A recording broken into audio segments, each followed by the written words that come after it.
The San Francisco 49ers are making moves, and I mean small moves, big moves, good moves, and some bad ones, and I can't wait to get into it with you in this video, and I'm really looking forward to seeing what you have to say in the comment section about this one, because this one is fascinating to me. If you're new here, I'm Nate, and if you're interested in daily 49ers content, hit that subscribe button because that's what we're doing on this channel, but I'm going to jump straight in and waste no time. So, the 90-man roster is already starting to fill up. No surprise there. This is pretty normal. We got a lot of guys from the practice squad that are ending up on the 90-man, as you'd expect. Even some new names in there. Cam Inman put together a whole list. I'm not going to read all of the names there, but I think there are some interesting ones. I'm excited to see Pline back on the roster and see what an offseason for him can do. I'm excited about Jalen Mahoney. I think this is interesting depending on what happens with Talanoa Hufanga. We'll get into some free agent stuff later in the video. Jonathan Garvin, I'd like to see him turn into the player I believed he could have been this season. Then on the front side of things, the offensive side, I guess I would be fair to say, Tanner Mordecai. This is a guy that was drawing a lot of interest as an undrafted free agent, and then pick up last season, rookie, of course. Then you've got Russell Gage, Isaiah Hodgins. This is interesting. Don't forget about Tariq Owens, who, you know, T.O. was on The Fan earlier today, or The Game earlier today. I live in Denver. The Fan's the Denver one. And I'm excited actually to see, how Tariq continues to develop. I have not listened to what T.O. said, so hopefully he talked about his son a little bit there. Trent Taylor also makes the team there. No surprises again. It seems to me that the 49ers value Trent Taylor more than anybody else in the league, so I don't think anybody else would pick him up. Drake Nugent is another one, a name to keep in mind as we go through the offseason. Sebastian Gutierrez was someone that they kept around a lot, practice squad guy. Isaac Alarcon, another practice squad guy. So I said I wasn't going to say any of the names. I went through almost all of them, but there are a lot of guys here that the 49ers are going to be keeping their eye on, and I think they could be good, and so you and I should be keeping our eyes on them too. But let's talk about Isaiah Hodgins, okay? Let's just a brief, quick, some of this is behind a paywall, so I'm not exactly sure how much I can show you from the PFF stuff, but, his overall grade at 76.6, his receiving grade at 75.8, with the limited number of reps that he's had. Okay, understood. He's only had 60 receptions, but highly graded, so you give him a massive credit for that, and there's something there that at least the 49ers are excited to see. And then, of course, Russell Gage, who's been on the practice squad since November, early November, I want to say. He's been around for a while in the organization, but not as highly graded, but not far off, I suppose. And he has a lot more experience. He's more of your veteran wide receiver practice squad guy. So it'll be interesting to see. He has not played on actual field in a couple of years. So it'll be interesting to see between these two guys, between Tariq Owens, who's kind of your younger, hoping for talent that, guys, I'll give David Lombardi credit for saying from the very beginning, Tariq Owens, when he made the practice squad, was going to be a guy that the 49ers were going to keep around. He then ended up off the practice squad for a good chunk of time and then back on it, that the 49ers were going to keep him around and see him for next year. So we'll have to wait and see how it all plays out, but these are some guys that are on the roster that you're going to want to be paying close attention to. Now, let's talk about some bad news, okay? Now, I say this is bad news. We don't know for sure that this is bad news, but it's at least what one person believes who has some inside knowledge. I'm sure you already heard about it, so I'm not going to go into crazy detail. But basically, Fred Warner and Dre Greenlaw's wives ended up having a little bit of a party. And the words, oh boy, I messed this up real bad. Here we go. Hold on. Let me fix this real fast because I realize that it's going to be hard for you to read. So let me hide this one real fast. I promise it'll be... Boom. There you go. Okay. So Dre Greenlaw, Fred Warner, significant others have both posted to social media indicating Greenlaw's time in SF has come to an end. Here's the actual post. Sorry, I'm going to get this in order now. Apologies. POV, your team didn't make the playoffs and the NFL free agency is taking your best friend to another team. And we are severely unwell. And they're having a little party here. What does that look like?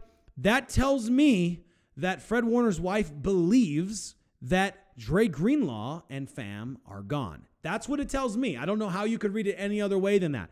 Does it guarantee he's gone? No, it does not. So this is not a guarantee they're gone, but this is at least that she believes they're gone. Okay, that's what that feels like. Now, this is what the reply was. Sydney, feeling all the emotions all over again. So thankful for the family we've built here and praying so hard we'll be back.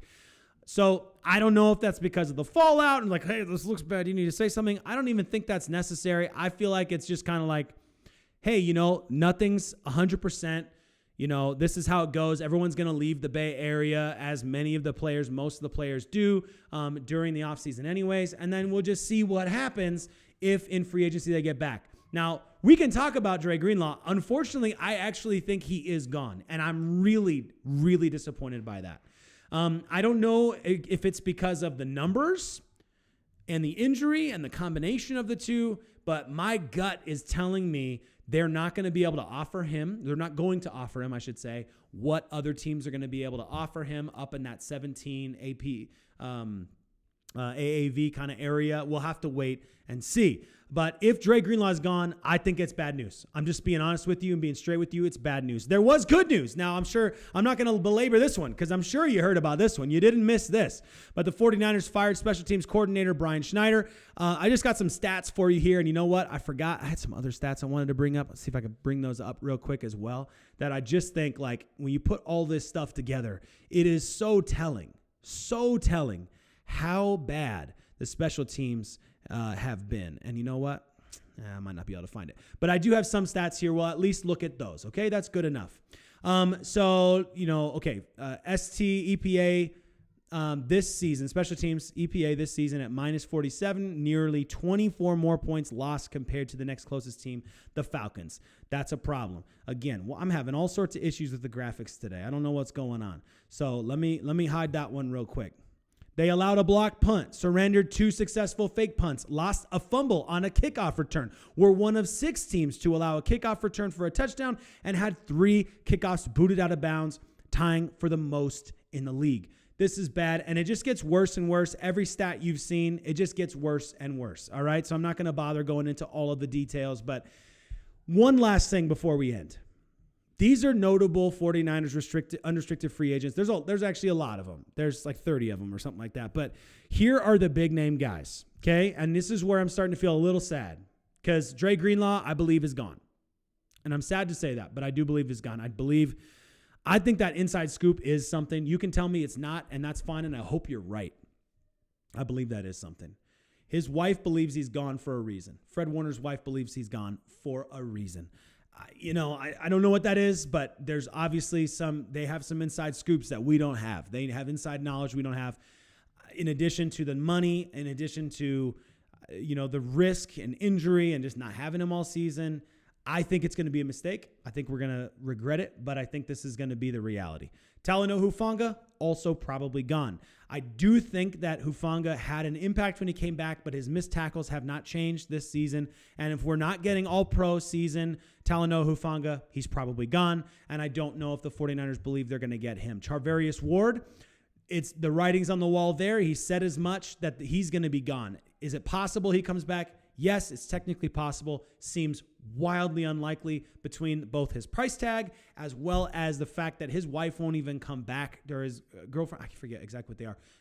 His significant other will not even come back to California, and he doesn't want to be back in California. I just don't see it happening. Aaron Banks, and the Charvarius Ward one, I think we're okay. I think we survived that one because Renardo Green and Deommodore Lenoir are massive. I think we're okay there. But anyway, continuing on, Aaron Banks.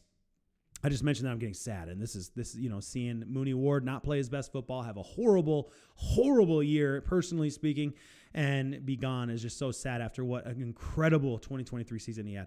Aaron Banks, a lot of folks believe that he's going to get paid elsewhere. John Feliciano might not ever play another snap in the NFL again. That's at least what he alluded to. We'll have to wait and see. Josh Dobbs is going to be going to a school or going to a team where he's hoping to play fight for a starting position. Like, I just don't see Josh sticking around. And even if he did, he's still just a backup.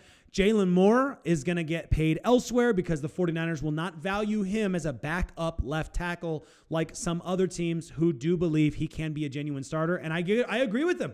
I don't know that, like, I mean, when he did come in this season, he looked a lot better than he did in the preseason. I thought, holy smokes, maybe you got something here. But unfortunately, the timing doesn't line up because you still have at least another year out of one of the best left tackles in the league. So what are you supposed to do there? You cannot pay him the money he's going to demand when he's just going to be a backup. So unfortunately, he's gone. Elijah Mitchell, also probably gone. We'll have to wait and see. He hits free agency, so anything can happen.